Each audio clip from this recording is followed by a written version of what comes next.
ಆಗಮಿಸುವ ಶಾಲೆಯ ಮುಖ್ಯಸ್ಥರಾದ ಪ್ರಭಾವತಿ ಅವರಿಗೆ ನಮ್ಮ ಎಲ್ಲ ಕಮ್ಯುನಿಟಿ ಮೆಂಬರ್ಗಳಿಂದ ಸ್ವಾಗತವನ್ನು ಕೋರುತ್ತೇವೆ.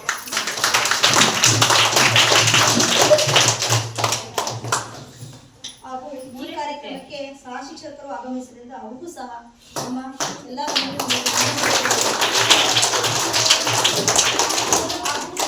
ಎಲ್ಲ ವಿದ್ಯಾರ್ಥಿಗಳಿಗೂ ಸಹ ಸ್ವಾಗತವನ್ನ ಕೋರುತ್ತೇವೆ.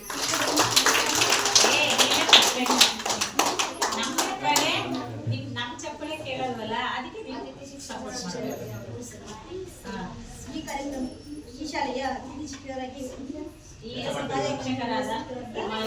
ಸ್ವಾಗತವನ್ನು ಕೋರುತ್ತೇವೆ.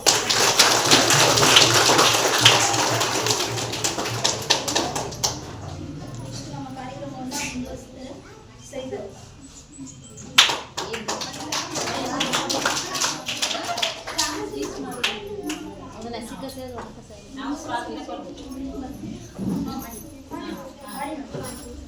ಎಲ್ಲರಿಗೂ ನಮಸ್ಕಾರ. ಆತ್ಮೀಯ ಪ್ರೀತಿಯ ಮಕ್ಕಳೇ, ಈ ದಿನ ನಂಜನಗೂಡು ನಗರಸಭೆ ವತಿಯಿಂದ ಸ್ವಚ್ಛ ಸರ್ವೇಕ್ಷಣಾ 2026-27 ಅಂದ್ರೆ ಶಾಲಾ ಮಕ್ಕಳಿಗೆ ಸ್ವಚ್ಛತಾ ಕಾರ್ಯಕ್ರಮದ ಅರಿವನ್ನ ಮೂಡಿಸುವ ಸಲುವಾಗಿ ನಮ್ಮ ಶಾಲೆಯಲ್ಲಿ ಈ ಒಂದು ಕಾರ್ಯಕ್ರಮವನ್ನ ಆಯೋಜನೆ ಮಾಡಿಕೊಂಡಿದ್ದೇವೆ. ಈಗಾಗಲೇ ನಾವು ಸಹ ಮಾಡ್ತಾ ಇರ್ತೀವಿ. ಸ್ವಚ್ಛತೆ ಅಂದ್ರೇನು? ಪ್ರತಿಯೊಂದು ವೈಯಕ್ತಿಕ ಸ್ವಚ್ಛತೆಯಿಂದ ಹಿಡಿದು ಇಡೀ ಸಮುದಾಯದವರೆಗೂ ಸ್ವಚ್ಛತೆಯನ್ನು ನಾವು ಕಾಪಾಡಿಕೊಂಡು ಬರಬೇಕು. ಅದಕ್ಕೆ ಇನ್ನೂ ಸಹ ಹೆಚ್ಚಿನ ರೀತಿ ಮಕ್ಕಳಲ್ಲಿ ನಾವು ಜಾಗೃತಿಯನ್ನು ಮೂಡಿಸಿದಾಗ ಅದು ಸಮುದಾಯಕ್ಕೆ ತಲುಪುತ್ತೆ ಅನ್ನೋ ಉದ್ದೇಶದಿಂದ ಯಾವುದೇ ಕಾರ್ಯಕ್ರಮವಾದರೂ ಸಹ ಅದನ್ನ ಶಾಲಾ ಹಂತದಲ್ಲೇ ಪ್ರಾರಂಭಿಸ್ತಾರೆ. ಆದ್ರಿಂದ ಈ ಒಂದು ಕಾರ್ಯಕ್ರಮವನ್ನು ಆಯೋಜನೆ ಮಾಡಿಕೊಂಡಿರ್ತಕ್ಕಂತಹ ನಮ್ಮ ನಗರಸಭೆ ಈ ಒಂದು ಸ್ವಚ್ಛತಾ ಕಮಿಟಿಯವರಿಗೆ ಶಾಲಾ ಪರವಾಗಿ ಹಾಗೂ ವೈಯಕ್ತಿಕವಾಗಿ ಶಿಕ್ಷಕ ವೃಂದದ ಪರವಾಗಿ ತುಂಬ ಹೃದಯದ ಸ್ವಾಗತವನ್ನ ಬಯಸುತ್ತೇವೆ. ಈ ಒಂದು ಕಾರ್ಯಕ್ರಮದ ಅರಿವನ್ನ ಮೂಡಿಸಲಿಕ್ಕೆ ನಮ್ಮ ನಗರಸಭೆ ಕಮಿಟಿಯವರು ಇಲ್ಲಿ ಒಂದು ಆಗಮಿಸಿದರೆ ಅವರಿಗೆ ಒಂದು ಕಾರ್ಯಕ್ರಮವನ್ನ ನೆರವೇರಿಸಿಕೊಡ್ಬೇಕು ಅಂತ ಹೇಳ್ಬೋದು.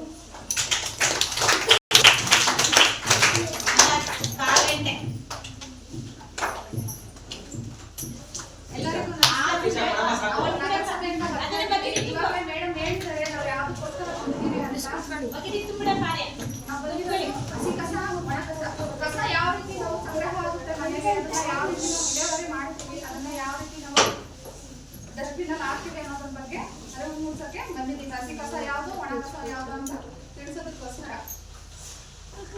ನಿಮ್ಮಲ್ಲಿ ಎಷ್ಟು ಜನ ಗೊತ್ತು ಹಸಿ ಕಸ ಯಾವುದು, ಒಣ ಕಸ ಯಾವುದು ಅಂತ? ನಿಮ್ಮನೆಲ್ಲ ಎಷ್ಟು ಜನ ಡಸ್ಟ್ಬಿನ್ ಯೂಸ್ ಮಾಡ್ತಾ ಇದ್ದೀರಾ? ಡಸ್ಟ್ಬಿನ್ ಈಗ ನಗರಸಭೆಯಿಂದ ಗ್ರಾಮ ಕೊಟ್ಟಿದ್ದೀರಲ್ಲ, ಸರಿ, ಹಾಗಾದ್ರೆ ಗೊತ್ತಿರುತ್ತೆ ಅಲ್ವಾ? ಎಲ್ಲ ಶ್ರೀರಾಮಪುರದವರೇ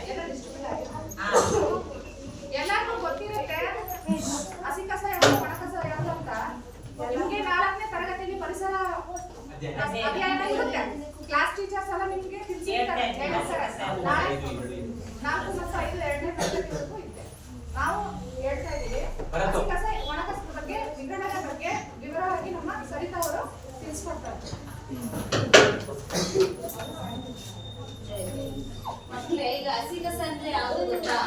ಕೊಳೆಯುವಂತ ಕಸ, ಹಣ್ಣಿನ ಸಿಪ್ಪೆಗಳು, ತರಕಾರಿ ಸಿಪ್ಪೆಗಳು, ನಿಮ್ಮ ಉಳಿದ ಆಹಾರ ಪದಾರ್ಥಗಳು, ಇವೆಲ್ಲ ಯಾವ್ದು ಸೇರುತ್ತದೆ? ಹಸಿ ಕಸಕ್ಕೆ ಸೇರುತ್ತದೆ. ಅದು ಮೊಟ್ಟೆ ಚಿಪ್ಪು ಕೂಡ, ಅದು ಕೂಡ ಹಸಿ ಕಸ. ಇದನ್ನೆಲ್ಲ ಏನ್ ಮಾಡ್ತಾರೆ ಹಸಿ ಕಸನ ಅಂದ್ರೆ ಗೊಬ್ಬರವನ್ನಾಗಿ ಪರಿವರ್ತನೆ ಮಾಡುತ್ತಾರೆ. ಗೊಬ್ಬರವನ್ನು ಪರಿವರ್ತನೆ ಮಾಡಿ ಕಡಿಮೆ ಬೆಲೆಯಲ್ಲಿ ರೈತರಿಗೆ ವಿತರಣೆಯನ್ನು ಮಾಡುತ್ತಾರೆ. ಈ ಒಣ ಕಸ ಅಂದ್ರೆ ಯಾವುದು? ಈ ಪ್ಲಾಸ್ಟಿಕ್, ಪೇಪರ್ಸ್, ಕೊಳೆ ಗಾಜಿನ ಚೂರುಗಳು, ಮರದ ತುಂಡುಗಳು, ಇದೆಲ್ಲ ಒಣ ಕಸ. ಇದೆಲ್ಲ ಏನು? ಕೊಳೆಯದೇ ಇರುವಂತ ಕಸ. ಸರಿನಾ? ಇದನ್ನ ಪ್ಲಾಸ್ಟಿಕ್ ಅನ್ನ ಏನ್ ಮಾಡ್ತಾರೆ? ಮರುಬಳಕೆಯನ್ನಾಗಿ ಪರಿವರ್ತಿಸ್ತಾರೆ. ಏನಂದ್ರೆ ಪ್ಲಾಸ್ಟಿಕ್ ತಯಾರಿಕೆಯಲ್ಲಿ ಮತ್ತೆ ಮರುಬಳಕೆ ಮಾಡಿ ಅದನ್ನ ಪ್ಲಾಸ್ಟಿಕ್ ಉತ್ಪತ್ತಿ ಮಾಡಬಹುದು. ನೀವು ಕೇಳ್ಬೋದು, ಏನಕ್ಕೆ ಹಸಿ ಕಸನ ಒಣ ಕಸನ ಬೇರೆ ಮಾಡ್ಬೇಕು? ಒಂದ್ರಲ್ಲೇ ಹಾಕ್ಬಿಡ್ಬೋದಲ್ವಾ? ಕೆಲವು ಮನೆಗಳಲ್ಲಿ ಮಾಡ್ತಾರೆ, ನಿಮ್ ತಾಯಿಯರೆಲ್ಲ ಮಾಡ್ತಾರೆ, ನೀವು ನೋಡಿರ್ತೀರಾ. ಏನಕ್ಕೆ ಇವಾಗ ಹಸಿ ಕಸ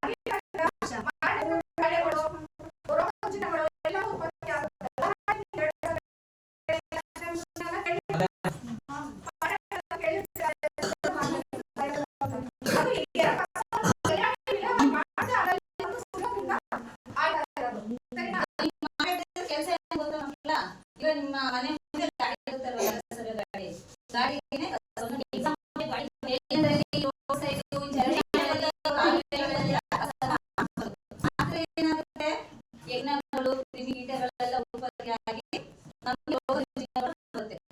ಆದ್ರೆ ನೀವು ಏನ್ ಮಾಡ್ಬೇಕು, ಮನೆಯಿಂದ ಮೂಲದಿಂದಲೇ ಹಸಿ ಕಸ ಮತ್ತು ಒಣ ಕಸನ್ನು ವಿಂಗಡಣೆ ಮಾಡಿ ಕಸದ ಗಾಡಿಗೆ ಕೊಡ್ಬೇಕು, ಆಯ್ತಾ? ಮತ್ತೆ ಇನ್ನೊಂದು, ಈ ಚರಂಡಿಗಳೆಲ್ಲ ಇದ್ರ ಅನ್ನದಲ್ಲೇ ಎಸೆಯಕ್ಕೆ ಹೋಗ್ಬೇಡಿ, ಗಾಡಿಗೆನೆ ಕೊಡ್ಬೋದು, ಆಯ್ತಾ? ಮತ್ತೆ ನೀವು ಈ ಶೌಚಾಲಯವನ್ನ ಇಲ್ದೇ ಇರೋರು ಸಾರ್ವಜನಿಕ ಶೌಚಾಲಯನ ಯೂಸ್ ಮಾಡ್ಬೋದು, ಮತ್ತೆ ಮಲ ವಿಸರ್ಜನೆ ಹೊರಗಡೆ ಮಾಡೋದಿಲ್ಲ, ಅದರಿಂದನೂ ರೋಗಗಳು ಉತ್ಪತ್ತಿಯಾಗುತ್ತೆ. ಆಮೇಲೆ ಈ ಹಸಿ ಕಸ ವಿಲೇವಾರಿ ಮಾಡೋದ್ರಿಂದ ಪ್ರಾಣಿಗಳಿಗೂ ತುಂಬಾ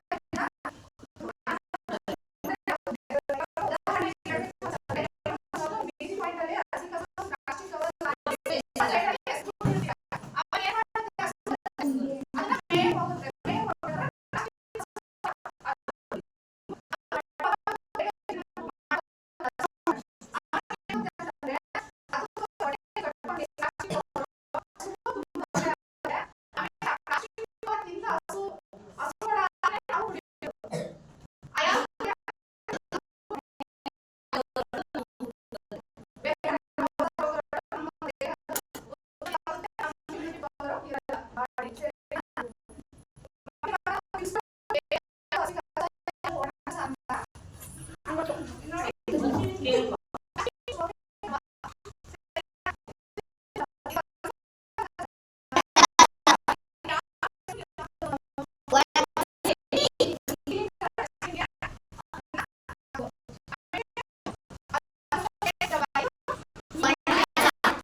ನಾವೇನ್ ಮಾಡ್ತೀವಿ, ಸ್ಕೂಲ್ಗಳಿಗೂ ನಾವು ಹೋಗಿ ಹೇಳ್ತೀವಿ ಅವ್ರಿಗೆ, ಜಾಗೃತಿ ಮೂಡಿಸ್ತಾ ಇದೀವಿ ಅವ್ರಿಗೆ.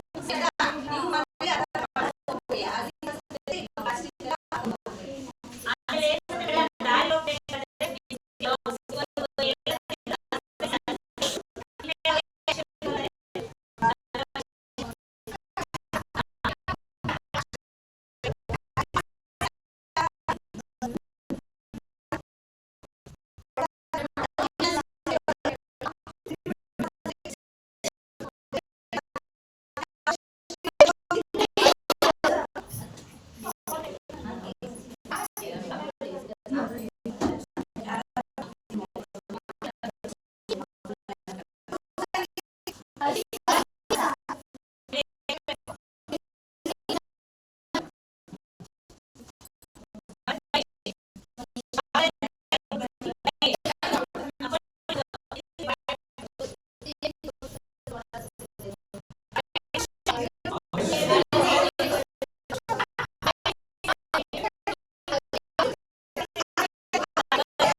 ಮತ್ತೆ